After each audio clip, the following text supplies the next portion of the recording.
त्याला दिसणार नाही का? अरे खरंच दिसत नाही का? बाईक स्वारांनी अशा ज्या हेवी व्हेकल्स असतील त्या दोन्ही हेवी व्हेकल्स मध्ये तर कधीच ड्राईव्ह करू नये. साईडला दोन्ही बाजूबाजूला असतील त्याच्यातही आणि पुढे मागे असेल त्याच्या मध्येही ड्राईव्ह करू नये. ते तुम्ही आरशात बघितलं गेलं तर कोणीच दिसणार नाही.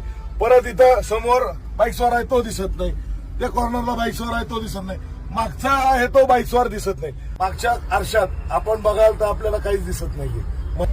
तर सगळ्यांना विनंती करतो की कृपा करून ह्या सगळ्या ब्लाइंड स्पॉट्स मध्ये गाडी चालू नका. आपण आपल्या मृत्यूला कारणीभूत स्वतः ठराल आणि मोठी दुर्घटना अपघात होण्याचा दाट शक्यता आहे.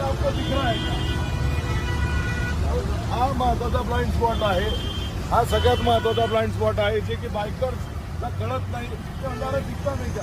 खरंतर त्याला ह्या ठिकाणी ट्रक ड्रायव्हर असतो किंवा हेवी व्हेकल ड्रायव्हर असतो त्याला ह्या स्पॉटमध्ये 100% दिसत नाही. तर ह्या स्पॉटमधनं त्याला कट मारतात. आता एवढी मोठी गाडी आहे.